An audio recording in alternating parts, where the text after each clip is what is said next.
श्रीमद्भागवत भगवान को, सद्गुरुदेव भगवान को, सत्य सनातन धर्म को।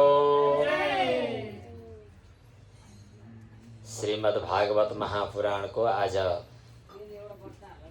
पाठ को क्रमले 6ठो दिन हो, तर हामीले भगवान श्री कृष्ण का पवित्र लीला चरित्रहरूको चर्चामा नै अगाडि बढिरहेका छौं। हिजो भगवान कृष्ण का बाल लीला का कुराहरू हामीले चर्चा गर्यौं। यहाँ भगवान श्री कृष्ण वसुदेव को पुत्र को रूपमा जन्मिनु भयो भनेका छौं। भगवान श्री कृष्ण को हुनुहुन्छ भन्ने विषयमा श्री कृष्णोपनिषदमा भगवान श्री कृष्णलाई सच्चिदानन्द स्वरूप पूर्ण ब्रह्म परमात्मा भनेर उल्लेख गरेको छ। जो सत चित र आनन्द स्वरूप भएका पूर्ण ब्रह्म परमात्मा सबैतिर व्यापक हुनुभएको हुनाले विष्णु भनेर बताइएको छ। बेला बखतमा पृथ्वीको भार हरण गर्न अवतार लिनुहुन्छ। त्रेतायुगमा राम भएर अवतार लिनु भएको थियो, उहाँ नै हुनुहुन्छ। अहिले द्वापर युगमा कृष्ण भएर अवतार लिनु भएको छ, उहाँ नै हुनुहुन्छ। कृष्ण अवतारको सम्बन्धमा श्री कृष्णोपनिषदमा एउटा प्रसंग आएको छ। भगवान श्रीराम वनवास गएको बेला भगवान श्रीराम को सुन्दरताबाट त्यहाँका ऋषि मुनिहरू प्रभावित भए, चमत्कृत भए। ती ऋषि मुनिहरूले भगवान कृष्णसँग सँगै खेल्न, सँगै घुम्न, सँगै चाहिँ क्रीडा गर्न रहर गरे। हजुरलाई हामी सँगै आलिङ्गन गरेर हजुर सँगै क्रीडा गरेर रहन चाहन्छौं भनेर उनीहरूले भने। महाविष्णुं सच्चिदानन्दलक्षणं श्रीरामचन्द्रं सर्वांग सुन्दरं दृष्ट्वा मुनयो वनवासिनो विस्मिता बभूवुः। ते होचुर न अवद्यम अवतारान् वै गण्यन्ते आलिङ्गामो भवन्तमिति। हजुरलाई आलिङ्गन गर्न चाहन्छौं भने। त्यतिखेर भगवान श्रीरामले भन्नुभयो, अहिले म विशेष कामको तयारीमा आएको छु, अहिले केही मैले तोकिएका काम गर्नुपर्छ। अर्को जन्ममा म कृष्ण भएर जन्मिने छु, त्यतिखेर तिमीहरू चाहिँ गोपी भएर आउनु र मलाई आलिङ्गन गर्न अथवा मसँगै क्रीडा गर्न छुट हुनेछ भनेर भगवानले भन्नुभएको थियो। यस्ता पूर्व वृत्तान्त पूर्व प्रसंगहरू भिन्न भिन्न छन्। तिनै वनवासी तपस्वी ऋषि योगी ज्ञानी मुनिहरू अहिले गोपी भएर आएका छन् र भगवान श्रीराम नै श्री कृष्ण भएर आउनु भएको छ भन्ने पनि प्रसंग हो। वेदका मन्त्र हुन् ती गोपी त भन्ने पनि प्रसंग आएको छ। र देवकी को हुनुहुन्थ्यो भन्दा देवकी सर्वदेवता सम्पूर्ण देवतामय स्वरूप। देवता भन्नुको अर्थ सात्विक गुण। हाम्रा मनमा दुई किसिमका गुणहरू हुन्छन्, सात्विक गुण र तामस राजस गुण। सात्विक गुण भनेको सहनशील अनि प्रसन्नता, खुशियाली, यस्ता खाले गुण हुनु सात्विक गुण भए। अनि अरूको राग द्वेष नगर्नु, अरूको सधैँ भलो चिताउनु इत्यादि। अनि राजस तामस गुणहरू चाहिँ जो असुर गुण हुन्छन्, ती असुर गुणहरूले मनमा ईर्ष्या, काम, क्रोध, राग द्वेष इत्यादि। देवकी भनेको सत्व गुण। देवकी भनेको सर्वदेवतामयी। अनि देवकी भनेको क्षमा, देवकी भनेको सहनशीलता। यस्तो देवकी रूपी सहनशीलता, क्षमा र सत्वगुणाधिष्ठात्री अथवा सत्वमयी बुद्धि हो। त्यस्तो सत्वमयी बुद्धिवृत्तिबाट अनि वसुदेव भनेको त फेरि सत्वगुणै हो भन्ने कुरा भागवतमै आएको छ।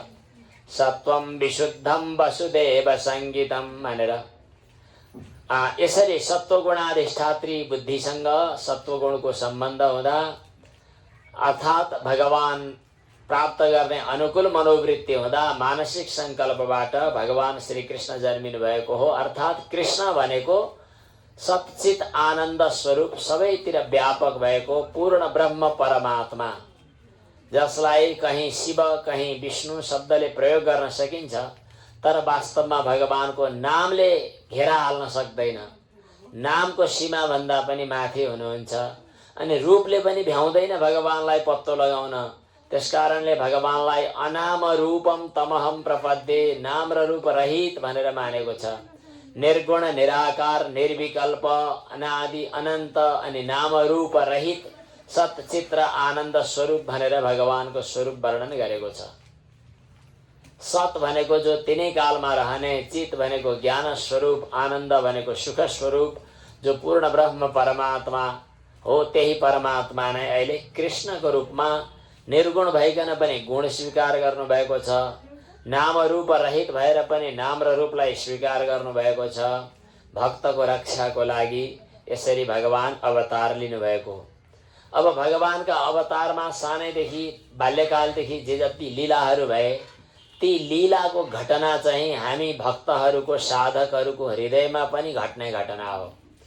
यो भागवत कथालाई इतिहासको रूपमा हेर्ने हो भने त्रेता युगको अन्त्यमा लगभग आजभन्दा 5000 वर्ष अगाडि त्रेता युगको अन्त्यमा मथुरामा, वृन्दावनमा अनि द्वारकामा घटेको घटना हो भन्न सकिन्छ। तर यदि उहिलेको कथा हो भने इतिहास पढे चाहिँ पढ्दा भइहाल्यो। वास्तवमा यसरी पुराण लगाइरहनु अनि तन्मय भइरहनु आवश्यक छैन। कुनै इतिहास पढ्दाखेरि तन्मय हुनुपर्छ भन्ने छैन।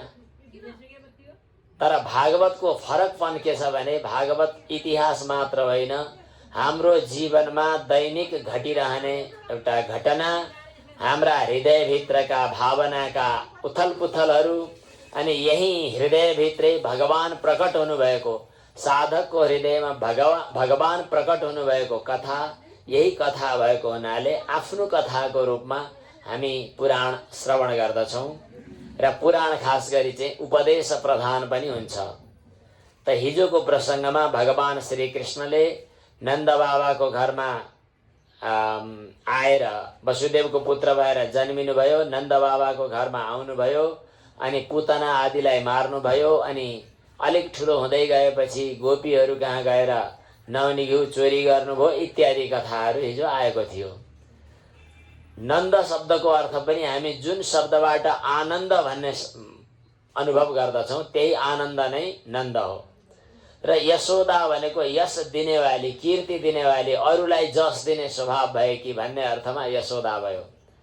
अरूलाई यश दिने, अरूको भलो चिताउने, सधैँ आनन्दित रहने, आफै खुसी हुने अनि आफै भित्र रहेको परमात्मालाई प्राप्त गरेर आफै रमाउने हो। त्यस्तो अवस्थामा भगवानको प्राकट्य हुन्छ अनि त्यही नन्द बाबाको छोराको रूपमा भगवान श्री कृष्ण प्रकट हुनुहुन्छ। नन्द नन्दन भगवानको, श्री कृष्ण चन्द्र भगवानको।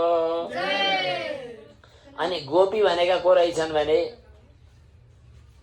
गोभी इन्द्रियैहि, इन्द्रियहरूद्वारा। गो शब्दको अर्थ गाई पनि हो, गो शब्दको अर्थ वाणी पनि हो। शब्द वाणी, वेद वाणीलाई पनि गो भन्छन् अनि इन्द्रियहरूलाई पनि गो भन्छन्। सूर्यको किरणलाई पनि गो भन्छन्, गाईलाई पनि गो भन्छन्। यहाँ गो शब्दको अर्थ चाहिँ इन्द्रियहरूले, गोभी इन्द्रियैहि, इन्द्रियहरूद्वारा असकृत भगवद रसम पिबन्ति यास्ताः गोप्यः, नित्य निरन्तर हरेक तहबाट भगवत रसास्वादन, भगवत गुणानुकीर्तन, भगवत चिन्तन, भगवत भक्ति यसमा रमाउनेहरूलाई नै गोपी भनेर बताइएको छ। त्यहाँ नबोल्न भनिदिनु पर्यो। ती गोपीहरूको हृदय, गोपीहरूको भावना, गोपीहरूको चिन्तन हो त्यो सुकोमल हुने भएको हुनाले, अर्थात् भगवत भक्तिमय भावना चाहिँ अत्यन्तै सुकोमल हुने भएको हुनाले त्यसलाई चाहिँ नौनी घिउको प्रतीकको रूपमा बताइयो। भगवानले नौनी चोर्नु भयो भनेको के रहेछ? गोपीहरूको, गोपीहरूले नयाँ नयाँ नौनी तयार गरेर राख्न चाहन्थे तर भगवानले बासी नौनी लिएर हिँड्नुहुन्थ्यो। भन्नुको तात्पर्य के रहेछ भने हाम्रो भावनाहरू, हाम्रा हृदयभित्रका वृत्तिहरू भिन्न भिन्न छन्। हामी अहिले ताजा ताजा नयाँ नयाँ वृत्ति बनाएर भगवानको भक्ति गरेको नाटक गर्छौँ, तर हामीभित्र रहेका पुराना वासनाहरू पुराना संस्कारहरू त बाँकी नै रहन्छन्। भगवानले ती पुराना वासनाहरू पुराना संस्कार शेषहरू यी समर्पण गर भन्ने प्रतीकात्मक रूपमा उपदेश दिनका लागि भगवानले पुरानो नौनी लिएर हिँड्नुहुन्थ्यो भन्ने कथा पनि आएको छ। यसरी भगवान श्री कृष्णले विभिन्न लीलाहरू गर्नुभयो। अघासुरलाई वध गर्नुभयो, वत्सासुर बकासुर इत्यादिलाई। यहाँ वत्सासुर भनेर बाछोको रूपमा असुर आयो भन्ने कथा हामीले हिजो चर्चा गर्यौं। वत्स शब्दको अर्थ प्यार हो, प्रेम हो, ममता हो। हामीले आफ्ना परिवार प्रति, आफ्ना सन्ततिहरू प्रति, आफ्ना चाहिँ सम्पत्ति प्रति जो ममता गर्छौं, यो मेरो मेरो मेरो भन्ने भावना राख्छौं, त्यो भावना नै, त्यो ममता नै एक किसिमको वत्सासुर हो। भगवान श्री कृष्णले त्यो ममता रूपी वत्सासुरलाई पनि निवृत्त गरिदिनु भयो। अनि बकासुर भनेर बकुल्लोको रूपमा आएको एउटा दानवको कथा आएको थियो। त्यो बकुल्लोले के गर्छ हजुरहरूलाई थाहा छँदैछ, प्रसिद्ध छ। बकुल्लो ध्यान गर्छ, ध्यान गरेर बसिरहनेलाई बकुल्ला ध्यानी भन्ने चलन छ। सेतो हुन्छ, बाहिर हेर्दा पुरै सत्वगुणी जस्तो देखिन्छ। नदीको किनारमा पनि बस्छ, धर्मै गर्न बसे झैँ गरी, अनि जप गर्न बसे झैँ गरी ध्यान गरेर टक्क बस्छ। तर हेरिरहेको हुन्छ कि अगाडिपट्टि माछो आयो भने क्वाप्प खान्छ। उसले त हिंसा सोचेको छ। त्यो अर्कालाई ठग्नका लागि गरिने जो कर्म हो त्यसलाई दम्भ भनिन्छ। यो बकासुर चाहिँ दम्भको प्रतीक हो। परवञ्चनार्थम कृतम कर्म दम्भ। जो भगवानको भक्त हुन्छ, साँच्चै जसले हृदयभित्र भगवानको प्राकट्य गरेको हुन्छ, भगवान जसको हृदयमा प्रकट भइसक्नु भएको छ, त्यस्ता व्यक्तिको हृदयभित्र रहेको यो दम्भ, छल, कपट, कामना इत्यादि भगवानले नै समाप्त गरिदिनुहुन्छ। अर्थात् भगवत कृपाबाटै मनभित्रका विकारहरू पनि निवृत्त हुन्छन्। त्यसै कारणले भागवत कथाले साधनाको पनि काम गर्छ। भागवत कथाले अधिकार सम्पत्ति पनि तयार गराइदिन्छ भनेर शास्त्रमा बताएको हो। त्यसपछि भगवान श्री कृष्णले अघासुरलाई मार्नुभयो। हिजो अघासुरको कथा हामीले संक्षेपमा भन्यौं। अघ शब्दको अर्थ न हन्यते भोगम बिना यह सह अघ। जसलाई नभोगिकन पार लाग्न सक्दैन त्यसलाई अघ भनिन्छ। त्यो पाप, पापी प्रवृत्ति। भगवानले अघासुरलाई पनि वध गर्नुभयो। अर्थात् हामीले कमाएको तर हामीले नभोगी नहुने प्रारब्ध कर्म जति हो, त्यो प्रारब्ध कर्मलाई पनि भगवानले चाहिँ हलचल गराइदिनुहुन्छ। यस प्रसङ्गमा धेरै लामो गहिरो संवाद आएको थियो। हामीले ती प्रसङ्गलाई आज उठाउन सकेनौं, संक्षेपमा अगाडि बढ्यौं। भगवान श्री कृष्णले यस्ता विभिन्न लीलाहरू गर्नुभएको कुरा आयो। गोहरण, ब्रह्माजीले गाई चोरे भन्ने कथा आएको छ। सृष्टिकर्ता ब्रह्माले रजोगुणले इन्द्रिय वृत्तिलाई अपहरण गरेको कथा आएको थियो। अनि धेनुकासुर नाम गरेको दानव भनेको देहाध्यास थियो। कालिया नाम गरेको सर्पलाई, नागलाई त्यहाँबाट अन्यत्र पठाउनु भयो भन्ने कथा पनि आएको थियो। त्यो चाहिँ भोगाशक्ति थियो। अहे शरीरम भोग स्यात् शास्त्रमा बताएको छ। त्यसपछि भगवानले अग्नि पिइदिनु भएको कथा आयो। भगवानको मुखबाटै अग्नि प्रकट भएका हुन्। कारण जहाँ हो कार्य कारणमा गएर मिल्छ भन्नका लागि भगवान श्री कृष्णले आगो पिइदिनु भएको कथा पनि आयो। हामीले कथालाई विस्तारपूर्वक भन्न सकेनौं, एकदम छोटोमा अगाडि बढ्यौं। त्यसपछि चाहिँ प्रलम्बासुरलाई वध गर्नुभयो बलरामजीले भन्ने कथा आएको छ। अनि वेणु गीतको पनि कुरा आयो। गोपीहरूले भगवान श्री कृष्णले वनमा गएर बाँसुरी बजाएको बेला गोपीहरू एकदम प्रभावित भएर पछि लागेर गए। भगवान श्री कृष्णले बजाएको बाँसुरीद्वारा उनको हृदय गदगद भएको छ, द्रवित भएको छ, पग्लिएको छ। भगवानको हातमा रहेको बाँसुरी जो छ हो त्यो के हो भन्ने प्रसङ्गमा पनि शास्त्रमा धेरै कुराहरू आएका छन्। कतिपय ठाउँमा बाँसुरीलाई भगवान साक्षात शिवजी हुनुहुन्छ भनेर पनि बताइएको छ। वंशस्तु भगवान रुद्रः। भगवान श्री कृष्णले हातमा लिनुभएको जो बाँसुरी हो त्यो भगवान साक्षात शिवजी नै हुनुहुन्छ भन्ने कृष्णोपनिषदमा उल्लेख गरेको छ। अन्यत्र कहीं उल्लेख भए अनुसार साक्षात सरस्वती नै बाँसुरीको रूपमा प्रकट हुनुभएको छ। जे होस्, बाँसुरी बन्नका लागि बाँस हुनुपर्छ। प्रतीकको रूपमा, एउटा नमुनाको रूपमा त्यसको रहस्य विचार गर्ने हो भने बाँसुरी चाहिँ भित्र खाली हुन्छ, बाँस। हामी भित्र धेरै यो कल्मसहरू, मैलाहरू जम्मा गरेर ठोस बनेर भगवानका सामु गएका हुन्छौँ। हाम्रो हृदय खाली भएर जानुपर्छ, अनि बल्ल भगवानले स्वीकार गर्नुहुन्छ। यसको तात्पर्य अर्थ यो हो, हामी खाली भएर, रित्तो भएर, सावकाश भएर भगवानको सामु जानुपर्छ। आफू भरिएर गयो भने भगवानले कसरी स्वीकार गर्नुहुन्छ? एउटा सानो लौकिक कथा थियो। दुईटा कमिला थिए अरे, दिदी बहिनी। एउटी कमिला चाहिँ चिनीको डाँडामा पुगिछ अरे भन्ने गरेको कथा सुन्नु पनि भएको छ, भन्नु पनि भएको होला। अर्को कमिली चाहिँ नुनको डाँडोमा घरजम हुन पुगेछ। अनि त्यो चिनीको डाँडोमा घरजम हुने कमिला चाहिँ मोटी घाटी रहेछ, किनभने चिनी खान्थी। अर्को चाहिँ नुनको डाँडोमा जसको घर थियो त्यसको त्यो कमिला त दुब्ली, किन सधैँ नुन मात्रै खाने, अरू खानेकुरो केही छैन। एक दिनको कुरा हो, तीजको बेला वा त्यस्तै कुनै पर्वको बेला, माइत आएको बेला दुइटै भेटिए। के चाहियो?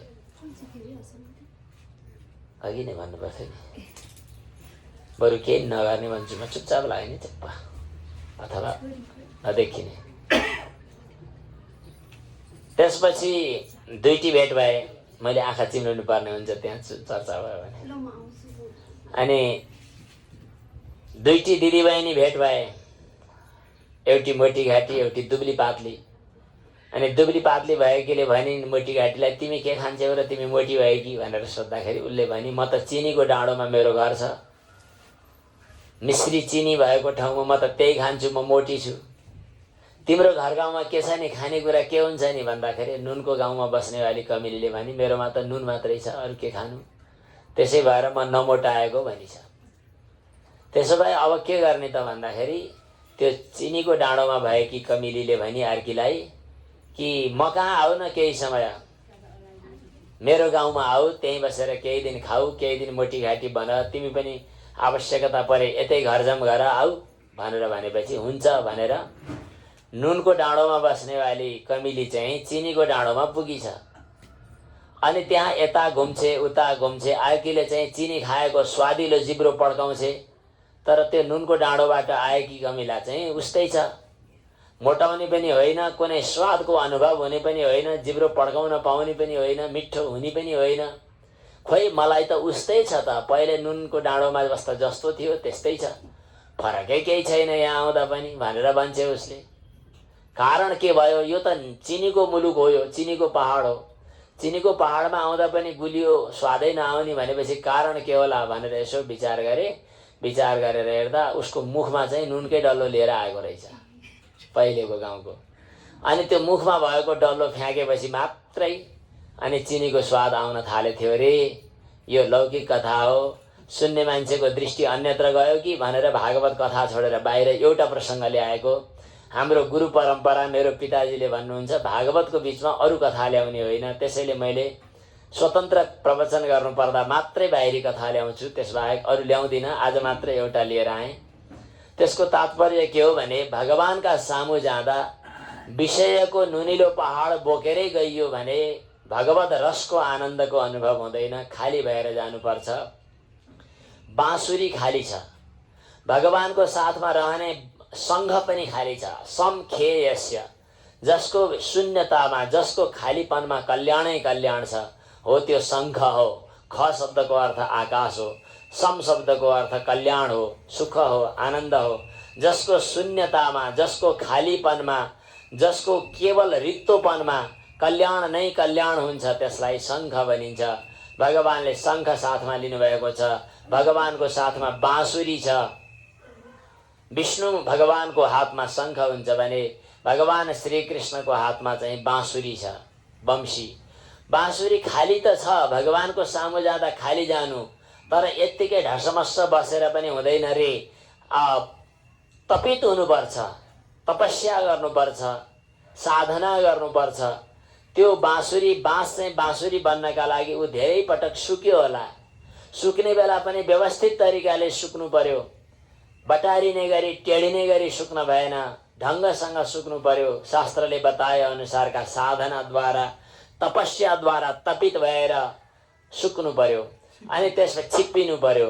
त्यसपछि बाँसुरीमा फेरि प्वाल पनि बन्नु पर्यो, जहाँ भगवान श्री कृष्णको करकमलले त्यो बाँसुरीको प्वाललाई ताल दिन्छ अनि भगवानले स्वयं आफ्नो मुखमा लगाएर आफ्नो मुखको चुम्बनले आफ्नो मुख रसामृत रसास्वादन गराइदिनुहुन्छ। त्यहाँबाट दिव्य ध्वनि प्रकट हुन्छ। जुन ध्वनि प्रकट हुन्छ त्यो परम आनन्दको अभिव्यक्ति हुन्छ। हो त्यो आनन्दको अभिव्यक्ति भगवान श्री कृष्णले प्रकट गर्नुहुन्छ, बाँसुरी बजाउनुहुन्छ। भगवान श्री कृष्ण चाहिँ बाँसुरी बजाउनुहुन्छ, तर राधा बिना भगवान कृष्ण पूर्ण हुनुहुन्न। भागवतमा यद्यपि नाम लिएर राधाको प्रसङ्ग छैन, तर पनि घुमाउरो तरिकाले राधा रानीको प्रसङ्ग छ। भगवान श्री कृष्ण र राधा पति पत्नी होइन, दुईमा विवाह हुन्छ। दुईटा भएदेखि पति पत्नी विवाह भएपछि हुन्छ। तर जो कृष्ण उही राधा, जो राधा उही कृष्ण। कृष्णकै विशेष आनन्दको अभिव्यक्तिलाई राधा भनिन्छ। आनन्दको, सुखको, चितको ज्ञान अनि परम आनन्दको अभिव्यक्तिलाई चाहिँ, आह्लादिनी शक्तिलाई चाहिँ राधा भनिन्छ। अहिले भगवान श्री कृष्णकै अभिन्न आह्लादिनी शक्ति राधा वृषभानुकी छोरी भएर जन्मिनु भएको छ।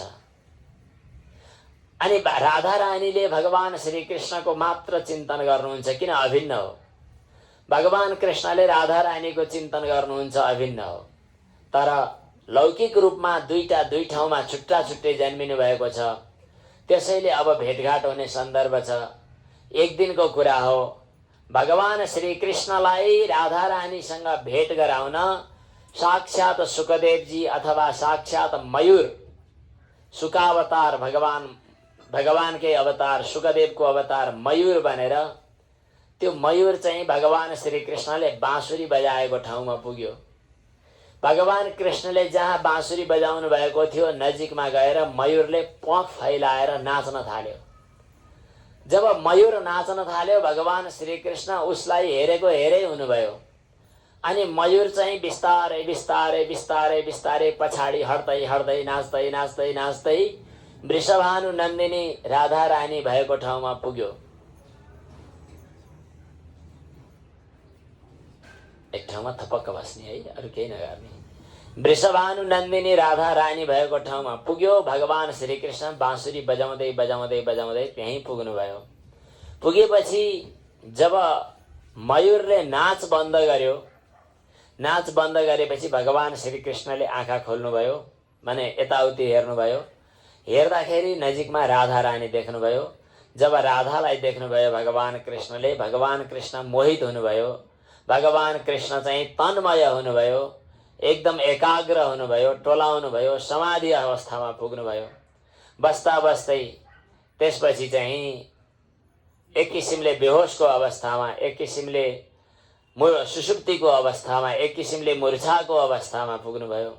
जब आँखा खोल्नुभयो, आँखा खोल्दा न त्यहाँ राधा रानी हुनुहुन्थ्यो, न त्यहाँ मयूर थियो, तर मात्र मयूरको एउटा प्वाख नजिकमा थियो। त्यो राधालाई पहिलोपटक भेट गराएको कारणले गर्दा त्यो मयूरको याद गरिरहनका लागि भगवान श्री कृष्णले त्यो मयूरको प्वाख चाहिँ शिरमा लगाउनु भयो। त्यही बर्हापीड हो। बर्हापीडम नटवर बपुः कर्णयो कर्णिकारम। बर्ह शब्दमा पनि ब्रह्म जस्तै छ। यो बर्हापीड भनेको ब्रह्म मुकुट हो। भगवान श्री कृष्णले त्यो ब्रह्म मुकुट, जुन चाहिँ शिरमा मयूरको प्वाख लगाउनु भएको छ, त्यो ब्रह्म तत्वकै अभिव्यक्ति हो। अर्को पनि यहाँ रहस्य रहेको छ। भगवान श्री कृष्णले अहिलेसम्म गोपीहरूसँग विहार गर्नुभएको छैन। अब गोपीहरूसँग विहार गर्नु छ, तर अखण्ड ब्रह्मचारी भगवान हुनुहुन्छ। भगवान अखण्ड ब्रह्मचर्य व्रतमा रहनु भएको छ भन्ने देखाउनका लागि भगवानले मयूरको प्वाख शिरमा लगाउनुहुन्छ। मयूरले सन्तान उत्पादन गरे पनि अरूको जस्तो भाले पोथीको व्यवहार गर्दैन। मयूरले त्यसै कारणले मयूरको एक किसिमको ब्रह्मचर्य व्रत जस्तो देखिने जीवन भएको हुनाले मयूरको प्वाख शिरमा लगाएर आजीवन अखण्ड ब्रह्मचारी रहेको कुरा भगवान श्री कृष्णले बताउनु भएको छ। यसरी भगवान श्री कृष्णको त्यो सौन्दर्य रूप माधुर्य देखेर गोपीहरू मोहित भएका छन्। भगवान श्री कृष्णले भन्नुहुन्छ, तिमीहरू किन आएका घर छोडेर जाऊ। गोपीहरू भन्छन्, होइन भगवान, हामी त हजुरलाई प्राप्त गर्ने जीवनभरको इच्छा थियो, हजुरलाई प्राप्त गरिसकेपछि अरू के चाहियो र किन अन्यत्र फर्किने भन्छन् गोपीहरूले। भगवान कृष्णले अझै पनि उनीहरूलाई परिपक्व बनाउनका लागि भनिदिनुहुन्छ कि होइन होइन, लौकिक धर्म हुन्छ नि, घरमा पति छन्, परिवार छन्, गाउँलेहरू छन्, छरछिमेक छन्, व्यवहार छ, सबैलाई मर्यादामा राख्नुपर्छ, मर्यादामा रहनुपर्छ, धर्म परिपालन गर्नुपर्छ। रात्रिको समयमा यसरी तिमी एक्लै आउन हुँदैन, तिमीहरू वनमा जानुपर्छ भनेर भन्नुहुन्छ भगवान श्री कृष्णले। उनीहरूलाई अझ बलियो बनाउनका लागि, अझ भगवान प्रतिको हृदय समर्पित बनाउनका लागि र भगवत तत्त्वलाई बुझेर प्रेम गर्ने बनाउनका लागि गोपीहरूले भन्छन्, होइन भगवान, हामीले हजुरलाई कुनै एउटा पुरुष ठानेर कुनै एउटा विषय भोगको दृष्टिले भेट्न आएका होइनौँ। हजुर त सम्पूर्ण यो ब्रह्माण्डको रचयिता पूर्ण ब्रह्म परमात्मा हुनुहुन्छ। ब्रह्माजीले प्रार्थना गरेर प्रकट हुनुभएको हजुर हुनुहुन्छ। नखलु गोपिका नन्दनो भवान अखिल देहिनाम अन्तरात्मदृक्। हामी सबैको हृदयभित्र रहने अन्तर्यामी अन्तरआत्माको द्रष्टा साक्षी कूटस्थ चैतन्य हुनुहुन्छ हजुर। त्यस्तो चिनेर हामी हजुरलाई प्रेम गर्दैछौँ। वास्तवमा हुने प्रेम त परम आत्मालाई नै हो हजुर, त्यो परम आत्मा हुनुहुन्छ, त्यसैले हजुरलाई हामी प्रेम गरेका। लौकिक व्यवहारका प्रेमहरू त तबसम्म हुन्छन् जबसम्म परमात्माको प्राप्ति हुँदैन। परमात्मा वास्तविक पति हुनुहुन्छ भगवान।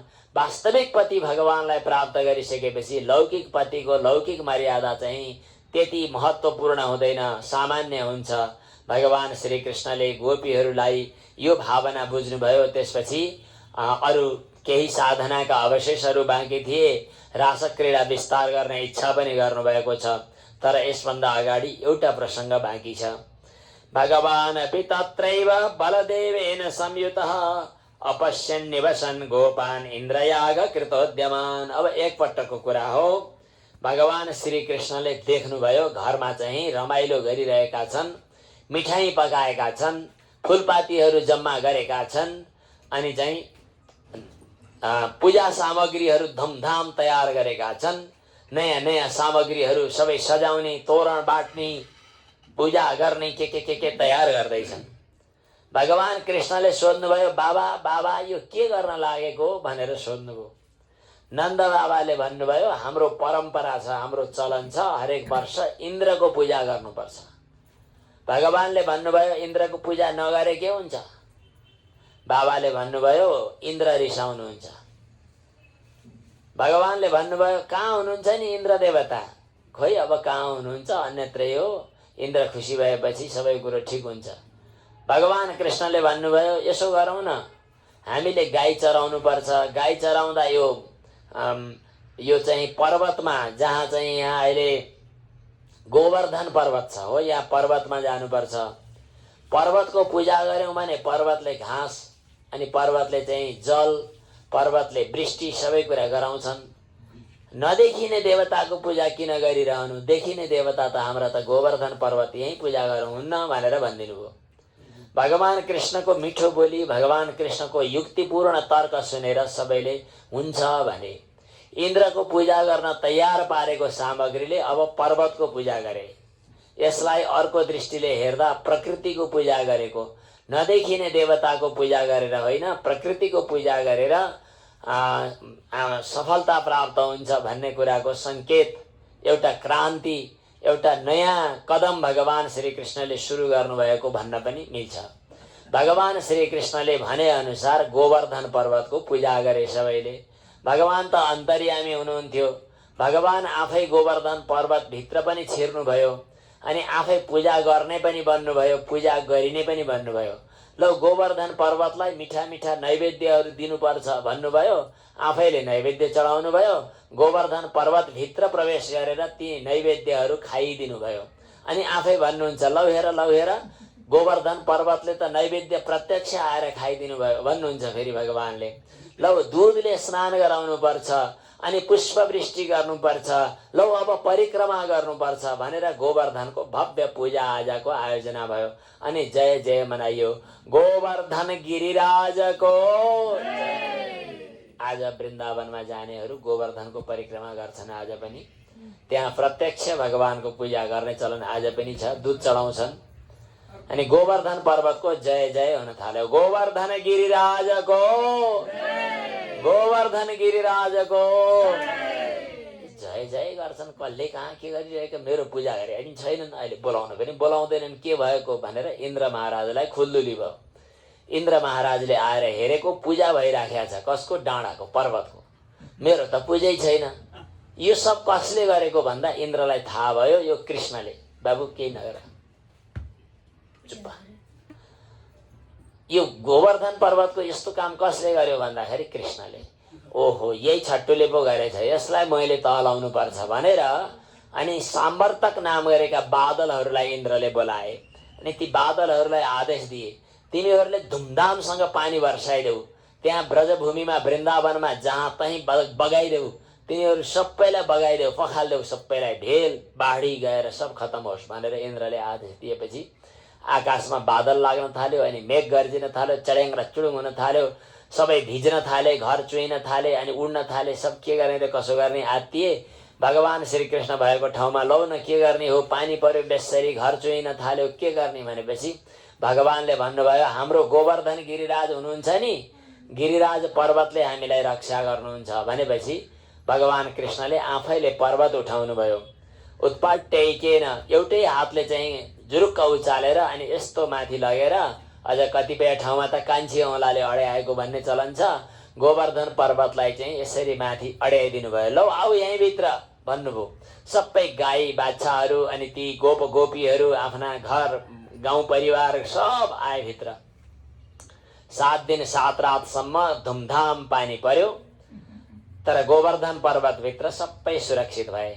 अनि इन्द्र महाराजले अब त सब बगिसके होलान्, अब के भयो भनेर यसो बादल हटाएर हेर्दा त गोवर्धन पर्वत ठपक्क राखिदिएपछि सबै ओबानै छ, कसैको केही भएकै छैन। त्यहाँ अचम्म भयो। इन्द्र महाराजलाई लाग्यो मैले गल्ती गरेँ, भगवान कृष्णलाई मैले गल्ती गर्न नहुने, एउटा आफ्नो शान देखाउन नहुने, माया देखाउन नहुने, धाक लगाउन नहुने, मैले यस्तो गल्ती गरेँ, अब माफ माग्नुपर्छ भनेर इन्द्र महाराज गएर भगवान श्रीकृष्णको भव्य स्तुति गर्नुभयो। विशुद्ध सत्तम तव धाम शान्तम, हजुर चाहिँ शान्त विशुद्ध सत्ववाला परम ब्रह्म परमात्मा हुनुहुन्छ। हामी मायाको गुणमा अलमल्लिएका देवताहरू हौँ। हामीले अज्ञानी भएर हजुरमाथि अपराध गर्यौँ, तर यो अपराध हजुरले चाहिँ क्षमा गर्नुपर्छ भनेर अवश्य पनि क्षमा गर्नुहुनेछ, किनभने हजुर सबैका एकमात्र आधार हुनुहुन्छ। हजुरको यो अवतार नै पृथ्वीको रक्षा गर्नको, मतलब प्राणीहरूको रक्षा गर्नको लागि हो, त्यसैले हजुरले सबैको रक्षा गर्नुहुन्छ, प्रणाम छ भनेर भव्य स्तुति गर्नुभयो इन्द्र महाराजले। भगवान श्रीकृष्णले खुसी भएर भन्नुभयो, तिमी अलि घमण्डी भएको हुनाले तिम्रो घमण्ड चूर्ण गर्नका लागि मैले यति लीला गरेको हो, केही छैन, ठिक छ, अब सबै ठिकठाक हुनेछ भनेर इन्द्रलाई पनि कृपा गर्नुभयो। त्यसपछि गाईको समूह आयो। गाईको समूहले आएर भगवान श्रीकृष्णलाई अब आइन्दा हाम्रा राजा हजुर भनेर गाईको दुधले भगवान श्रीकृष्णको अभिषेक गरे। त्यसपछि भगवानको नाम रह्यो गोविन्द। गोविन्द भगवानको कृष्ण कृष्ण महायोगिन। गाईहरूले भगवानको सुरभिले स्तुति गरेको। विश्वात्मन विश्वसम्भव भवता लोकनाथेन सनाथा वयमात्मप्युत। त्वं नः परमकं दैवं त्वं न इन्द्रो जगत्पते भवाय भवगो विप्र देवानाम एच साधव। अनि यसपछि भगवान श्रीकृष्णले एकपटक चाहिँ एकादशीको समयमा उपवास बसेर स्नान गर्न जानुभएका बाबालाई वरुण लोकबाट अपहरण गरेर वरुण लोकमा पुर्याइएको रहेछ। भगवान कृष्णले वहीँ गएर फिर्ता गरेर लिएर आउनुभयो भन्ने कथा पनि छ। शरतकाल भएको छ, रात्रिको समय छ, पूर्वतिर चन्द्रमा उदाउने बेला भएको छ, क्या आनन्दको समय छ। त्यतिखेर भगवान श्रीकृष्णले रस विस्तार गर्ने इच्छा गर्नुभयो। यसलाई रासक्रीडा भन्छन्। लौकिक मान्छेहरूले रासक्रीडा भनेर गोपिनीहरूसँग भगवान कृष्णसँगै नाच्नुभयो भन्ने मात्रै बुझ्छन्।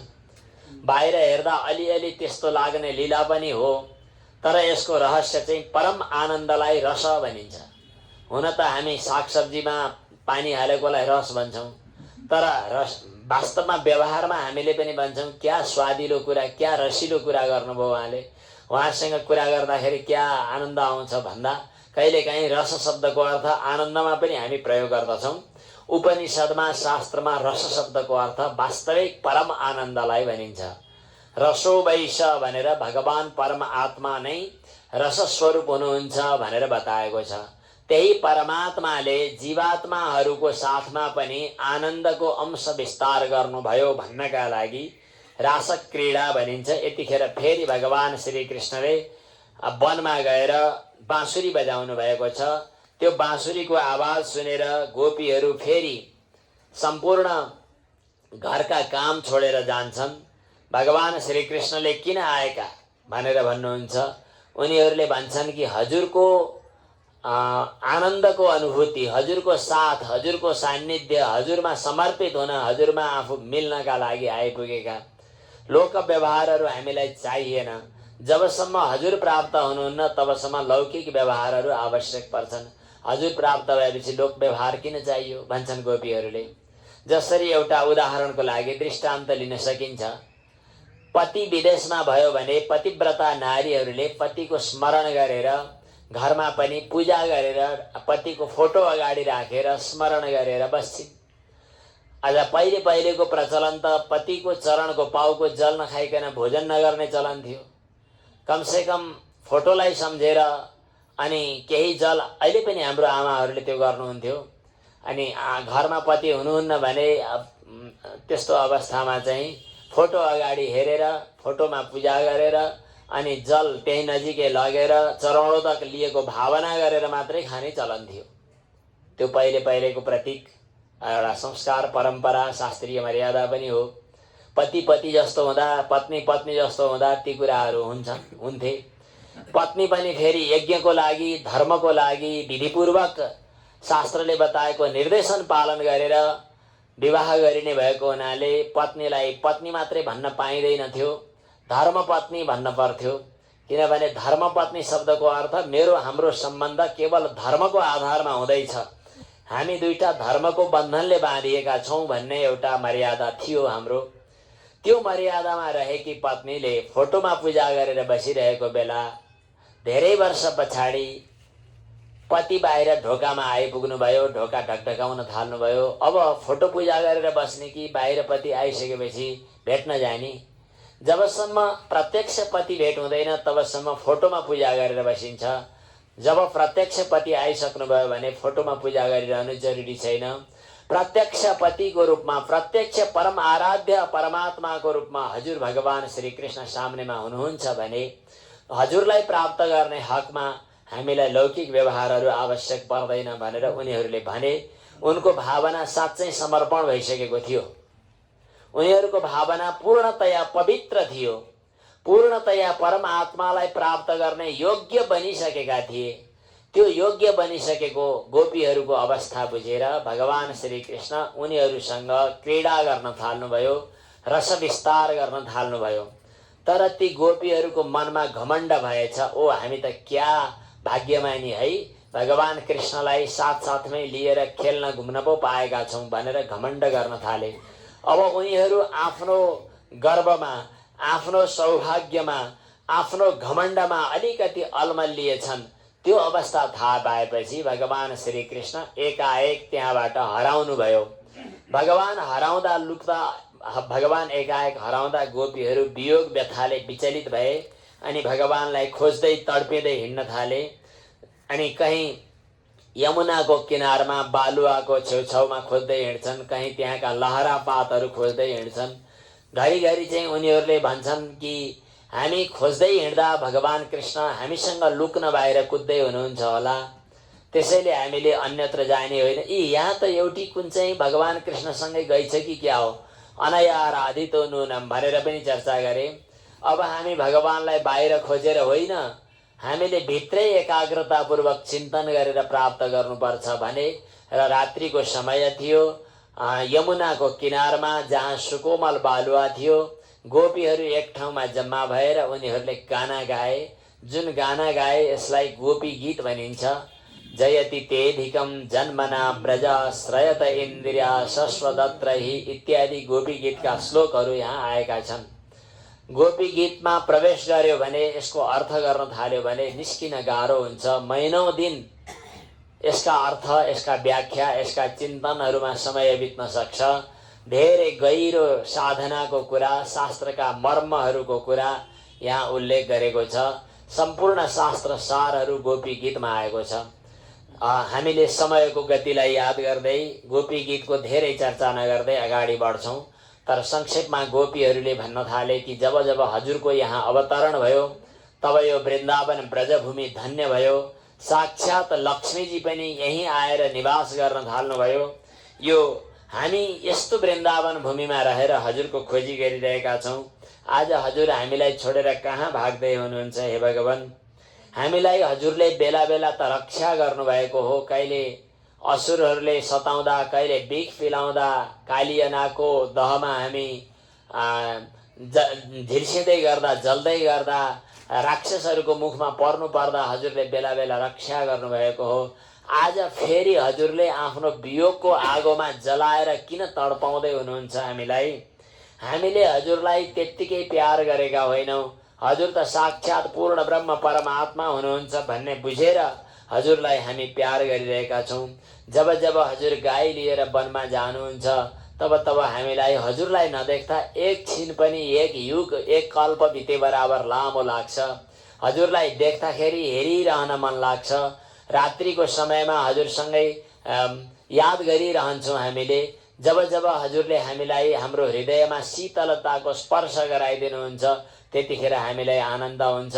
लौ न फेरि हजुरको चरणारविन्दले, हजुरको भगवत रसामृतले हामीलाई आनन्दित बनाइदिनुहोस्, कृतकृत्य बनाइदिनुहोस्, हामीलाई फेरि पनि पुनर्जीवित बनाइदिनुहोस्। नत्र हामी यत्तिकै हजुरको विरह रूपी अग्निमा जलेर समाप्त हुने भयौं भनेर गोपीहरूले भगवानको भव्य स्तुति गरे।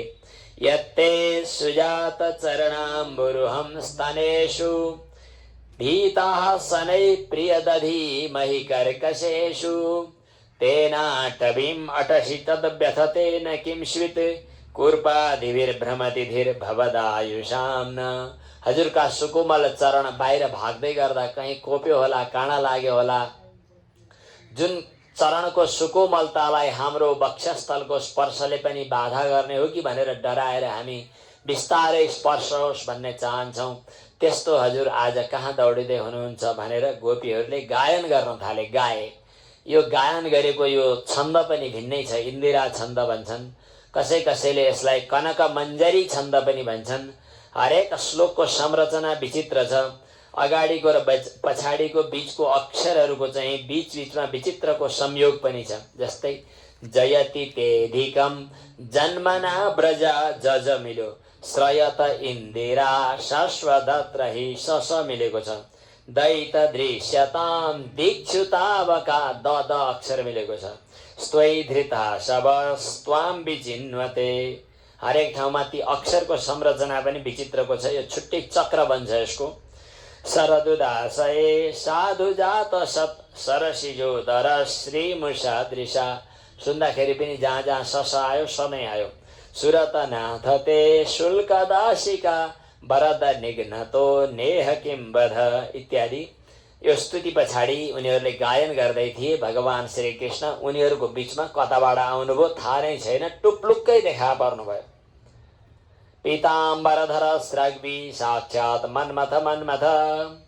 उनीहरूको बीचमा मुसुक्क मुस्कुराउँदै पहेँलो पहेँलो वस्त्र लगाउनु भएका भगवान श्री कृष्ण मसक्क पर्दै फुत्ता आइपुग्नुभयो। अचम्म भयो। उनीहरूले प्राण गइसकेको फेरि फर्केर आए झैँ भू। अनि त्यसपछि कसैले चाहिँ नि आफ्नो पछ्यौरीले ओछ्याउने कुरो ओछ्याइदिए, कसैले चाहिँ नि पङ्खाहरू हाँक्न थाले, कसैले ताम्बुल चर्वण दिन थाले, कसैले के गरे, कसैले कता के, कसैले कता। भगवान श्री कृष्णको सेवा स्याहारमा लागे। तर गोपीहरू चाहिँ हत्तपत्त बोल्नै सकेनन्। अब रिस उठिया छ, बोल्न पनि भएको छैन। अनि एउटी चाहिँले चाहिँ उता फर्केर आपसमा कुरा गरे चाहिँ भन्छे। भजतो नुभजत्येक। संसारमा पनि मान्छे त विचित्रकै हुन्छन्। कसैले आफूलाई प्यार गर्नेलाई प्यार गर्छन्, कसैले आफूलाई प्यार नगर्नेलाई पनि प्यार गर्छन्, कसैले चाहिँ कसैलाई पनि प्यारै गर्दैनन्, माया गर्नेलाई पनि माया गर्दैनन्, नगर्नेलाई पनि गर्दैनन्। यी भिन्न भिन्नै थरीका मान्छे हुँदो रहेछन् संसारमा है। तिमीलाई कुन चाहिँ मान्छे मनपर्छ भनेर एउटीले अर्कीसँग कुरा गरे। अब उनीहरूको कुरा, उनीहरूको छड्के बोलाइ सुनेर भगवान कृष्णले विचार गर्नुभयो यो मैलाई भनेका हुन् भनेर। अनि भगवान कृष्ण मुसुक्क मुस्कुराउँदै भन्न थाल्नुभयो, आफूलाई जसले प्यार गर्छ त्यसलाई प्यार गर्नेहरू चाहिँ स्वार्थी हुन्छन्। आफूलाई प्रेम गर्नेलाई प्रेम गर्ने, माया गर्छ कसैले अनि उसलाई माया गर्ने, यी सबै स्वार्थी हुन्। अब कोही कोही यस्ता हुन्छन् आफूलाई माया नगर्नेलाई पनि माया गर्छन्, तिनीहरू चाहिँ गुरुजी अनि पिता माता। आमाले छोराले आफूलाई प्यार गर्न सकेन भने पनि आमाले सधैँ प्यार गरिरहनुहुन्छ, बाबाले पनि गर्नुहुन्छ। यिनीहरू चाहिँ पिता माता र गुरुहरू हुन्छन्। अब कसैलाई पनि याद नगर्ने, वास्तै नगर्नेहरू चाहिँ स्वार्थी हुन्छन् संसारमा। यिनीहरू चाहिँ एक किसिमले कृतज्ञ हुन्छन्। अनि अर्की गोपीले छड्के छड्के बोलेर भन्छ, आफू चाहिँ कतापट्टि परिएछ नि भन्छ फेरि अर्की चाहिँले। अनि भगवान श्रीकृष्णले भन्नुहुन्छ, नाहम तु सख्यो भजतोपि जन्तुन। मैले त सबैलाई आफ्नो प्रेम वर्षा गरिरहेको छु, तर पनि उनीहरूमा अझै प्रेम प्रगाढ बनोस् भन्नका लागि कहिलेकाहीँ, उनीहरूको भावनालाई अझै खार्नका लागि कहिलेकाहीँ थोरै लीला गर्छु। तर म तिमीहरूको यो प्रेमबाट ज्यादै प्रसन्न छु भन्नुभयो। त्यसपछि गोपीहरूसँग भगवान श्रीकृष्णले क्रीडा गर्नुभयो। एक एक गोपीसँग एक एक बनेर खेल्नुभयो भनेको छ। यदि भगवान श्रीकृष्ण एउटा पुरुष भएको भए, एउटा पुरुष देखेर स्त्रीहरूले, नारीहरूले पुरुषप्रतिको आकर्षणको कारणले भगवानको पछि लागेको भए भगवान तत्काल एक अनेक बन्न सक्नुहुने थिएन। यहाँ भगवान श्रीकृष्ण हरेक गोपीहरू साथ साथमा एक एक बनेर क्रीडा गर्नुहुन्छ। कहिले भगवान दुईटी गोपीहरूको बिचमा एक बनेर क्रीडा गर्नुहुन्छ, कहिले सबै गोपीहरूको बिचमा आफू एक बनेर अलग अलग क्रीडा गर्नुहुन्छ। यसरी रास क्रीडा, रास नाच भएको छ। आकाशबाट चन्द्रमाले हेरेको हेरै भइरहेका छन्। साक्षात भगवान शिवजी पनि त्यो रास क्रीडामा आउन चाहनुभयो भन्ने कथा वृन्दावनमा प्रसिद्ध छ। तर भगवान शिवजीलाई प्रवेश निषेध थियो। त्यहाँ त सब गोपी भाव नभइकन भगवान कृष्णसँग क्रीडा गर्न सक्दैनथे। गोपी नारी भावमा जानुपर्ने भएको हुनाले भगवान शिवजीले पनि स्त्रीको रूप धारण गरेर, नारीको रूप धारण गरेर भगवान शिवजी पनि त्यहाँ आउनुभएछ। यसरी भगवान शिवजी गोपी भावमा आउनुभएको दर्शन दृश्य आज वृन्दावनमा प्रसिद्ध छ। भगवान शिवजीलाई गोपीश्वर भनेर बताइएको छ त्यहाँ। यसरी भगवान कृष्णले रास क्रीडा गर्नुभयो। यो रास क्रीडामा भगवान श्रीकृष्णले मर्यादाको उल्लङ्घन गर्नुभएको चाहिँ होइन भन्ने कुरा सुखदेवजी महाराजले बताउनु भएको छ। अब यसपछि भगवान श्रीकृष्णले शङ्खचूडलाई मार्नुभएको कथा आयो। दुई दुईवटी गोपीहरूले दुई दुईवटी भएर जुन गायन गरे त्यसलाई यहाँ युगल गीत भनेर बताएको छ। युगल गीतमा दुई दुईवटीहरूले चाहिँ आफ्ना गायनहरू गाएका छन्। भगवान श्रीकृष्णले अब यसपछि अरिष्टासुर नाम गरेको दानवलाई पनि गोरु बनेर आएको त्यसलाई मार्नुभयो। गधा बनेर आएको एउटा केसी नाम गरेको दानवलाई पनि वध गर्नुभयो। व्योमासुरलाई पनि मार्नुभयो। अब यी कथाहरू धेरै विस्तृत छन्। जति जति पठायो कंसले ती सबै त्यही गएर मरेको हुनाले कंसलाई लाग्यो कि मेरो काल त्यही हो। अब त्यसलाई नारद मुनिले पनि गएर कंसलाई बताइदिनु भएको थियो कि तिम्रो मृत्यु चाहिँ वसुदेवको घरमा जन्मिएको तर षड्यन्त्र गरेर अनि नन्द बाबाको घरमा पुगेको त्यही नन्दनन्दन कृष्ण हो भन्ने थाहा पाएपछि, भगवान नारद मुनिको भनाइबाट थाहा पाएपछि भगवान कृष्णलाई ल्याउन भनेर अक्रूरलाई पठायो कंसले। अक्रूरजी रथमा चढेर कंसको आज्ञा मानेर भगवान कृष्ण भएको ठाउँमा भेट्न जानुभयो। अक्रूर वास्तवमा भगवानका प्रिय भक्त हुनुहुन्थ्यो, तर कारणवश कंसको जागिरदार भएर बस्नु भएको। अब जागिरदार भएपछि आफ्ना मालिकको काम त गर्नै पर्यो। जानुभयो। भगवान साक्षात परमात्मा हुनुहुन्छ, केही फरक पर्दैन भन्ने पनि भावना थियो। अनि भगवानलाई भेट्नै पाउने भए भन्ने भावना पनि थियो। भगवान कृष्ण गोठनेरी गाईको सेवा गरेर बसिरहेको बेला अक्रूरजी भेट हुनुभयो। अनि अक्रूरजीले टाढैबाट गएर दण्डवत प्रणाम गर्नुभयो। भगवान कृष्णका चरणले चिन्हित भएको, चरणका छाप परेको जमिनमा लटपटिएर त्यहाँको धुलो शिरमा लगाएर भगवान कृष्णलाई टाढैबाट प्रणाम गर्दै अक्रूरजी जानुभयो। भगवान कृष्णले फेरि लौ काका आउनुभएछ, सन्चै हुनुहुन्छ भन्दै आएर प्रणाम गर्नुभयो। अनि दुवैजना घरमा पुग्नुभयो। नन्द बाबाले पनि स्वागत सत्कार गर्नुभयो। बेलुकी मिठा मिठा खानेकुरा परिकारहरू खाएर अक्रूरजीको स्वागत सत्कार भयो। रात्रिको समयमा रात परिसकेपछि अक्रूरजीले भन्नुभयो, मैले त एउटा नराम्रो जिम्मेवारी बोकेर आएको छु। भगवान कृष्ण र बलरामलाई कंसले बोलाएको छ, वहाँ जानुपर्छ। अब नाता सम्बन्धले मामा भन्छ भनेर भनेपछि भगवान कृष्णले लौ मामा कहाँ जाने हो भनेर भन्न थाल्नुभयो। नन्द बाबाले नाइ भन्न पनि सक्नु भएन, यशोदाजीले निषेध गर्न पनि सक्नु भएन। भोलिपल्ट रथमा गाडामा विभिन्न मिठाई परिकारहरू राखेर नन्द बाबा पनि छुट्टै जाने तयार गर्दै हुनुहुन्छ। भगवान श्रीकृष्ण र बलरामजीलाई रथमा राखेर छुट्टै अगाडि अक्रूरजीले लिएर जानुभयो। जान थाल्दा गोपीहरूको हालत के भयो होला, जसले जीवनभर आजसम्म भगवानलाई प्यार गरे, भगवानको प्रेममा उनीहरू रमाए, ती गोपीहरू विरह व्यथाले व्यथित भएर रुने कराउने गरिरहेका छन्। श्री कृष्ण गोविन्द हरे मुरारे उनीहरूले गायन गरिरहेका छन्। यतिसम्म कि त्यसपछिका दिनचर्या चल्दा जहिले सुकै पनि गोपीहरू भगवान श्री कृष्णको सम्झनामा तल्लिन्छन्। दुध दही बिक्री गर्न लिएर हिँड्नु पर्यो भने दही दुध भन्न छोडेर कृष्ण कृष्ण भन्दै हिँड्छन्। जसको घरमा रहेको सुगाले पनि कृष्ण कृष्ण भनिरहन्छ, सधैँ कृष्णको याद गरिरहेका हुन्छन्। ती गोपीहरूको हालत त्यस्तो छ। तर राधा रानी केही बोल्नुहुन्न, किनभने राधालाई थाहा छ कि भगवान श्रीकृष्णकै प्रेमको अभिव्यक्ति राधा। प्रेम त्यस्तो हुन्छ जसले आफ्ना प्रियतमको भावनामा कति नै ठेस पुर्याउन चाहँदैन। मेरो प्रियतम भगवान श्रीकृष्णलाई मेरो कारणले बाधा हुनु हुँदैन भनेर आफूभित्र आउँदै गरेका अश्रुधारा आँसुलाई पनि भित्रै रोकेर राधा रानी एकदमै आफूभित्रै रोकिएर रहनु भएको छ। भगवान श्रीकृष्ण अक्रूरको रथमा चढेर मथुरातिर जाँदै हुनुहुन्छ। जाँदा बीचमा यमुनाजी पर्छिन्। यमुनाजीमा स्नान गर्न भनेर प्रवेश गर्दा अक्रूरजीले त्यहाँ स्नान गर्न थाल्दा भित्र भगवानको दिव्य स्वरूपको दर्शन पाउँछन् र त्यही भगवानको स्तुति पनि गरेका छन्। यसपछि भगवान श्रीकृष्णलाई लिएर अक्रूरजी मथुरामा प्रवेश गर्दछन्। अक्रूरजी मथुरामा प्रवेश गर्ने क्रममा सहर बजार देखिन्छ, भव्य सहर बजार। लौ भगवान कृष्णजी बलरामजी हाम्रो मथुरा सहर यस्तो छ हेर्नुहोस् भन्दै देखाउँदै हिँड्छन्। अग्ला अग्ला घर अनि ठुला ठुला महलहरू, अनि त्यहाँ जताततै मणिमाणिक्य झलझलाकार भएको, बीचबीचमा चाहिँ सिंहमरमरहरू लगाएको, अनि त्यहाँका फुलबारी, त्यहाँको चटक देखेर भगवान कृष्ण रमाइलो मान्दै हेर्दै हिँड्नुहुन्छ। तर गाउँघरबाट आएको धुस्रे फुस्रे, कपडा पनि त्यति राम्रो थिएन। त्यसै सिलसिलामा एउटा रजक नाम गरेको धोबीले कपडा बोकेर हिँड्दो रहेछ। भगवान कृष्णले सोध्नुभयो यिनले के लिएर आएका? अक्रूरजीले भनिदिनु भयो कपडा लिएर आएका।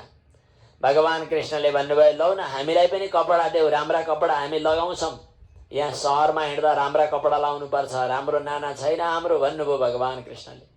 रजकले भन्यो तिमीहरू धुस्रे फुस्रे गाउँले पाखेहरू यहाँ आएर कपडा माग्ने, तिमीहरूलाई यस्तो अधिकार छैन भनेर खुब गाली गर्यो।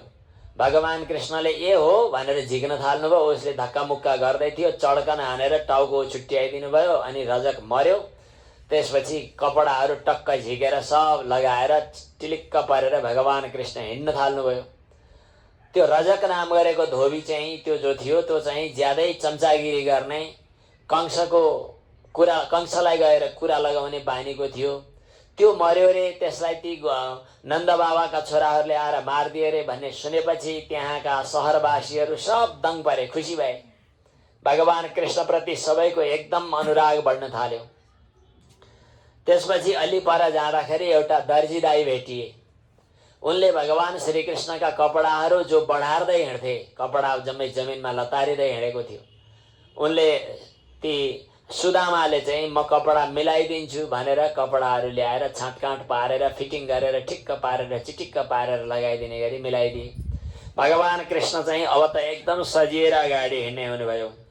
त्यसपछि एउटा सुदामा नाम गरेका माली जसले फुलमाला लिएर हिँड्थे, उनको हातबाट माला पनि लगाउनु भयो भगवान श्रीकृष्णले। अनि यसै गरी हिँड्दा हिँड्दै घुम्दा घुम्दै सहर बजार घुम्दा घुम्दै एउटी चाहिँ फङल्याङ फुङलुङ गर्दै बाङ्गो परेर आएकी कुब्जी, जो 3 ठाउँमा भाँचिएकी थिए, 3 ठाउँमा भाङ्गिएकी अनि एउटा चन्दनको टोकरी बोकेर चन्दनभरि बनाएर लिएर हिँड्दै रहेछ। भगवान श्रीकृष्णले त्यो चन्दन बोकेर हिँडिरहेकीलाई देखेर मिठो तरिकाले बोलाउनु भयो। अरूले कसैले पनि गतिलो गन्दैनथे, वास्तै गर्दैनथे, नराम्री भन्थे, घृणा गर्थे, हेर्दैनथे। नराम्री भए पनि उसको मनमा चाहिँ प्रेमको अपेक्षा थियो, मलाई पनि मिठो बोलीले कसैले बोलाइदिए हुन्थ्यो भन्ने लाग्थ्यो। तर मान्छे बाहिरी अनुहार हेर्छ, कसैले पनि मिठो बोल्दैनथे। तर आज भगवान श्रीकृष्णले 81 कात्वम बररवे तदुहानुलेपनम, हे बरहरू भनेर बोलाउनु भयो। अर्थात् हे सुन्दरी के हो, कहाँ हिँडेको भनेर भन्नुभयो। जिन्दगीमा कहिले यस्तो नसुने कि आज सुन्दरी भनेर बोलाएको सुन्दाखेरि दङ्ग परे। अनि त्यसपछि चाहिँ उसले भन्छे कि दास्यस्मे हम सुन्दर वक्त्र कंस सम्मता, म चाहिँ कंसको दासी हुँ हे सुन्दर भनेर पो सम्बोधन गरी उसले पनि। मेरो नाम सबैले त्रिवक्रा भन्छन्, बाङ्गिएकी छु, यस्तै अप्ठ्यारो छ, मैले चन्दन कंसलाई लिएर हिँडेको हो, तर कति पनि कंसलाई चन्दन लगाउने मनै छैन। हजुरलाई लगाइदिने मन छ, म चन्दन लगाइदिन सक्छु भनी, किन नहुनु, लौ न त भनेर भगवानले निधार थाप्नुभयो। अनि उसले एकदम राम्रो सजिने गरी दङ्ग पर्दै भगवानलाई चन्दन लगाइदिए। चन्दन लगाइसकेपछि अब उसले चन्दन त लगाइदिए, केही त्यसको बदला त दिनु पर्यो, के दिने होला भनेर भगवान कृष्ण मिलिक्क अगाडि उठ्नुभयो। त्यसपछि एउटा पैतालाले उसको खुट्टामा कचाक्क टेक्नुभयो अनि अर्को हातले चाहिँ उसको चिउँडो र पछाडि टाउको समातेर तनक्क तानिदिँदा फिजियोथेरापी भन्छन् क्यारे अचल, ऊ त चडक्क जिउ चाहिँ सिधा भयो, एकदम बाङ्गो भयो कि सिधा भएपछि त साँच्चै नै राम्री देखी, असाध्य राम्री देखी। अनि त्यसपछि उसले चाहिँ भगवान श्रीकृष्णलाई चाहिँ कपडा समातेर, कपडाको फुर्को समातेर म चाहिँ हजुरलाई छोड्न चाहन्न भन्छे। भगवान कृष्णले भन्नुभयो कुनै समयमा तिमीसँग म फेरि आउनेछु, अहिले मेरो काम छ भनेर भगवान कृष्ण त्यहाँबाट फर्किनु भयो।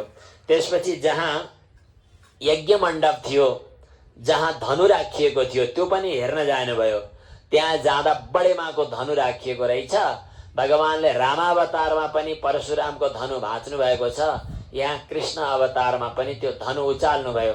धनु उचाल्न खोज्दाखेरि त पुरानो थोत्रो रहेछ कि क्या हो, पड्याङ्गै भाँचियो। त्यसपछि चाहिँ भगवान श्रीकृष्णले धनु भङ्ग गरेर अनि त्यसपछि फिर्ता आउनुभयो। आज त्यो दिन जहाँ बस्ने व्यवस्था थियो त्यहाँ बसोबास भयो। बेलुकी खिर अनि मिठाईहरू खानपिन गरेर बेलुकी बस्नुभयो। त्यही बेला नन्द बाबाको जत्था पनि आइपुग्यो, सबै त्यहाँ जम्मा भएर बेलुकी विश्राम गर्नुभयो। अब भोलिपल्ट कंसले चाहिँ मल्ल युद्ध गर्ने तयारी गरेको थियो। मल्ल युद्ध भनेको पहलवानहरू त्यहाँ बसेर युद्ध गर्ने। त्यो पहलवानले कुस्ती खेल्ने युद्ध गर्ने क्रममा अगाडि बाटोमा नै एउटा बडेमाको हात्ती राखिएको रहेछ। त्यो हात्तीले चाहिँ कुल्चाउनु पर्छ भन्ने कंसले षड्यन्त्र गरेको थियो, रचेको थियो। भगवान श्रीकृष्ण त्यहीँ जानुभयो। त्यो हात्तीलाई चाहिँ अब खेल खेलमा यता र उति एकछिन घुमाउनु भयो। त्यसपछि पछाडिबाट च्याप्पै समातेर फनफनी घुमाएर पछाडि दिनुभयो र हात्ती मर्यो। कुबलयापेट भनेको त ज्यादै बलियो हात्ती, अरू 10,000 हात्तीको बराबर बल भएको हात्ती, त्यसलाई पनि मार्नुभयो र त्यसको दाँत उखेलेर काँधमा दाँत बोकेर अगाडि बढ्नुभयो। अनि जहाँ रङ्गमञ्च तयार थियो, जहाँ माथि अग्लो आसनमा कंस बसेको थियो, जहाँ देश विदेशका अरू आमन्त्रित अतिथि पाहुनाहरू बसेका थिए, त्यही नन्द बाबा पनि एकतिर गएर बसिसक्नु भएको थियो अनि गोप गोपीहरू पनि बसेका थिए। यदुवंशी वृष्णिवंशीहरू पुरुवंशीहरू सबै थिए। त्यो रङ्गमञ्चमा भगवान श्री कृष्ण बलराम सहित प्रवेश गर्नुभयो, जसको काँधमा चाहिँ हात्तीको दाँत बोकेर हिँड्नु भएको थियो। बलरामले त गाउँघरमा खेती किसानी गर्दाखेरि चाहिने आवश्यक पर्ने हलो पनि साथमा बोकेर हिँड्नु भएको थियो। यसरी भगवान कृष्ण र बलरामजी रङ्गमञ्चमा प्रवेश गर्दा जसको जस्तो भावना थियो त्यस्तै दर्शन गरे भन्ने प्रसिद्ध छ। मल्लानाम असनिर्नृणाम नरवर स्त्रीणाम स्मरो मूर्तिमान गोपानाम स्वजनो शताम क्षितिभुजाम शास्ताश्वपित्रो शिशु मृत्युर्भोजपतेर्विराट विदुषाम तत्त्वं परम योगिनाम वृष्णीनां परदेवतेति विदितो रङ्गङ्गतः साग्रजः। रङ्गभूमिमा पुग्नु भएका भगवानलाई जसको जस्तो भावना थियो त्यस्तै दर्शन गर्न थाले। मल्लानाम असनी, पहलवानहरूले वज्र समान सम्झिए। हामीलाई त त्यसले त खोइ मारि नै हाल्छ कि क्या हो भन्ने ठाने। अरू राजाहरूले हाम्रा पनि मालिक भन्ने ठाने। नारीहरू स्त्री जातिहरू जति थिए उनीहरूले साक्षात कामदेव ठाने, मूर्तिमान कामदेव आएको जस्तो ठाने। गोप गोपीहरूले चाहिँ आफन्त आफ्नै दाजुभाइ आफ्नै बन्धु जस्तो ठाने। दुष्टहरूले आफ्नो काल ठाने, कंसले त मृत्यु नै ठान्यो। जसको जस्तो भावना थियो त्यस्तै ठाने। अब यसको रहस्य विचार गर्दा जाकी भावना जैसी प्रभु मूर्ति ताकी तैसी यो प्रसिद्ध छ। जसको जस्तो भावना थियो भगवान त्यस्तै भइदिनु भयो। अहिले पनि हामीले पनि भगवानलाई जस्तो ठान्छौँ त्यस्तै भगवान भइदिनुहुन्छ। भूत प्रेत पिशाचको रूपमा इष्ट देवताको आराधना गर्नेहरूका लागि भगवान भूतै भएर आइदिनुहुन्छ, पिशाचै भएर आइदिनुहुन्छ, राक्षसै असुरै भएर आइदिनुहुन्छ। पितृहरूकै पछाडि लाग्नेहरूलाई पितृ भएर देखा परिदिनुहुन्छ। भूतान भूतयजो यान्ति मद्भक्ता यान्ति मामपि। गीतामा भगवान कृष्णले भन्नुभएको छ। भगवान श्री कृष्णलाई जसले जस्तो भावनाले आराधना गर्थे भगवान त्यस्तै हुनुहुन्थ्यो। यो भगवानको विशेष विचित्र लीला हो। त्यसपछि त्यहाँ चाँडुर मुष्टिक सल तोसल नाम गरेका ती पहलवानहरू पाखुरा सुर्किँदै आए। तिमी त खुब बलिया छौरे, तिमीहरूले बल देखाउनु पर्यो, कंस महाराजलाई खुसी पार्नु पर्यो। कंस महाराजले खुसी पार्नका लागि यो खुसी हुनका लागि यो आयोजना गर्नुभएको छ, मल्ल युद्ध गरौँ भनेर भन्छन् तिनीहरूले। त्यो अवस्था देखेर त्यहाँ बस्ने नरनारीहरू गोप गोपीहरू सबैको मनमा खङ्ग्रङ्ग भएको छ। अनर्थ भयो, यो सभामा यस्ता सुकोमल बालकहरूसँग यस्ता पहलवानहरूले युद्ध गर्ने रे। यी बालकको त ओठमा निचर्यो भने अहिले दुध आउला जस्तो, भर्खरै काखमा राखेर मुई खाउँ जस्तो, दुध पिलाउँ जस्तो, यस्ता भर्खरका सुकोमल बच्चाहरूसँग युद्ध गर्छु भन्छन् यिनीहरू। यो त अधर्म पो भइरहेछ भनेर सभासदहरूले चिन्ता गर्थे। तर हिँडिसक्नु पनि छैन। आसन छ, ठिक छ। सभासदहरू त्यहाँ बस्नेहरूले अनर्थ भयो, अन्याय भयो भन्थे। सबैले कंसको दुष्टताप्रति खेद व्यक्त गरिरहेका थिए। अनि भगवान कृष्णले भन्नुभयो, हामी त गाउँघरमा गाई चराउँछौँ, यस्तो लडाइँ गर्न कहाँ आउँछ र हामीलाई, हामी त सक्दैनौँ भन्नुभयो। कहाँ हुन्छ त्यसरी, भाग्न पाइँदैन भन्छ उसले।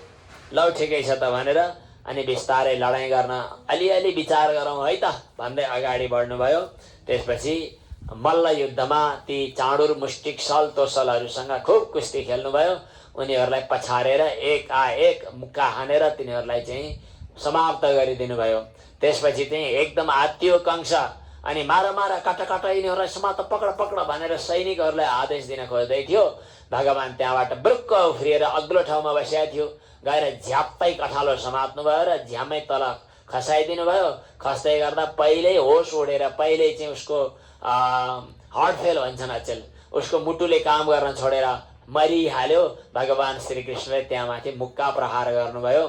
यसरी कंसको उद्धार भयो। कंस उद्धारकारी भगवानको। अनि बाँकी रहेका अरू केही औरे बाउरे केही सैनिकहरू आइरहेका थिए। तिनीहरूलाई बलरामले हलोले हानेर ठकठुक पारेर सब ठिकठाक पार्नुभयो। यसरी भगवान श्री कृष्णले कंसको उद्धार गर्नुभएको छ। कंसलाई मार्नुभयो भन्दैनौँ हामी, शास्त्रकारले मारेको भन्दैनन्। उद्धार गरेको भन्छन्। दुष्टहरू त्यो दुष्टताको प्रपञ्चभित्र, दुष्टताको घेरोभित्र घेरिएको अवस्थामा त्यसलाई त्यहाँबाट हटाएर पवित्र बनाउने, चोख्याउने अनि उसलाई कल्याण गर्ने भगवानको इच्छा हुन्छ। त्यसैले भगवानले दुष्टलाई दलन गर्दै गर्दा पनि त्यहाँ प्रेम, स्नेह, करुणा, अनुराग भगवानको रहिरहन्छ। यसरी भगवान श्री कृष्णले कंसलाई मारिसकेपछि सबैभन्दा पहिले के भयो? छोडिदिउँ, केही नगरौँ, चुप्प, अहिले केही नगरौँ। त्यसपछि सबैभन्दा पहिले वसुदेव देवकी भएको ठाउँमा, आफ्ना बाबा आमा भएको ठाउँमा जानुभयो, जेलमा। अनि जेलबाट ताला खुलाएर बाहिर निकाल्नुभयो। त्यसपछि हतगडीहरू खुलाइदिएर अनि प्रणाम गर्न थाल्नुभयो। बाबा आमा, मैले हजुरहरूलाई सहयोग गर्न सकिनँ। जबदेखि मेरो जन्म भयो हजुरहरूले दुःख पाउनुभयो। मेरो पुरपुरो यस्तै रहेछ, बाआमालाई सुख दिनुपर्ने, मेरो कारणले हजुरहरूलाई दुःख भयो भनेर एकदम पिलपिल गरेर भगवान कृष्णले निनाउरो आवाजसँग आमासँग कुरो गर्दा आमा पनि केही बोल्न सक्नु भएन, बाबाले पनि केही भन्नै सक्नु भएन। बाबा आमाले सोच्नुभयो कि यी त साक्षात जगदीश्वर भगवान पूर्ण ब्रह्म परमात्मा हुन्। जन्मिने बेलाको शङ्ख चक्र गदा पद्मधारी अवस्था पनि सम्झिनुभयो।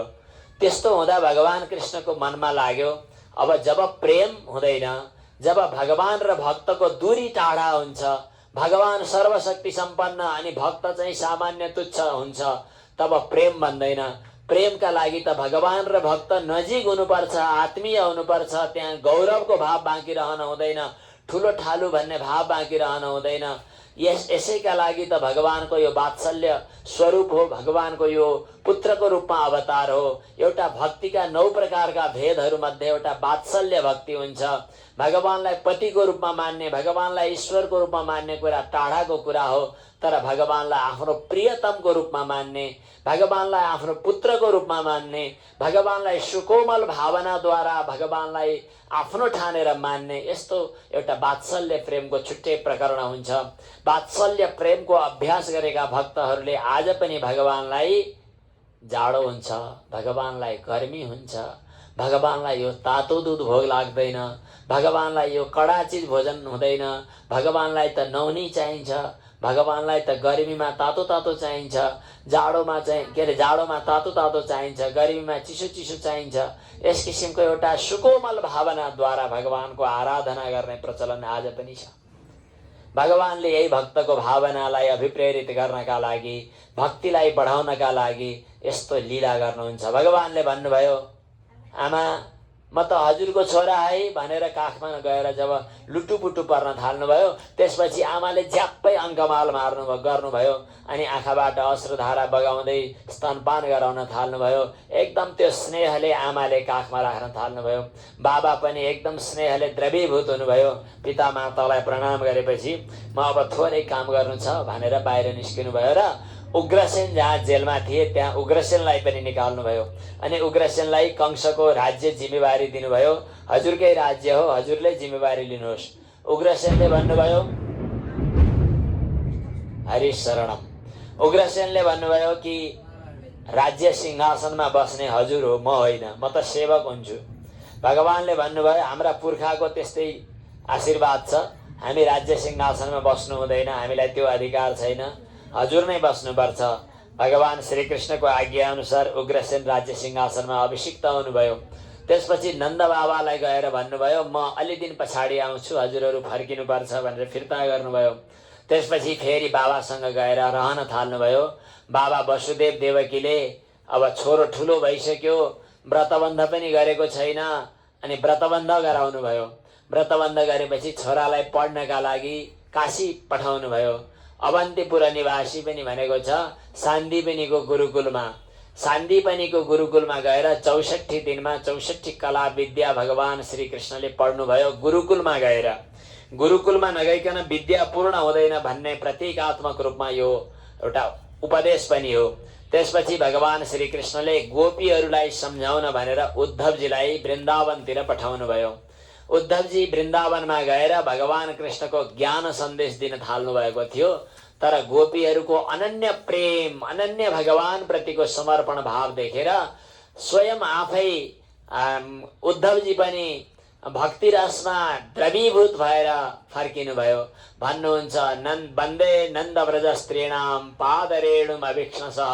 यी नन्द व्रजवासीहरूको पाउको धुलो शिरमा लगाउन पाऊँ। हामी घमण्ड गरेर जान्ने हौँ भन्दा रहेछौँ, तर यिनीहरूको प्रेमले भगवान प्रति समर्पित भएर अनन्य भावमा भगवानमा यिनीहरू जसरी लागेका छन् त्यो त ज्यादै स्तुत्य छ, ज्यादै प्रशंसनीय छ। भगवान श्री कृष्णले अक्रूरजीलाई हस्तिनापुरतिर पनि पठाउनु भयो त्यहाँको व्यवस्था मिलाउनका लागि। यस प्रकार भगवान श्री कृष्णका पूर्वार्धका लीलाहरू पूर्ण हुन्छन्। हरि ओम तत्सत। भक्तवत्सल भगवानको। अब भोलि पुरै सक्नु छ, त्यसैले आज अलिकति उत्तरार्धका लीलाहरू पनि चर्चा गर्नुपर्छ।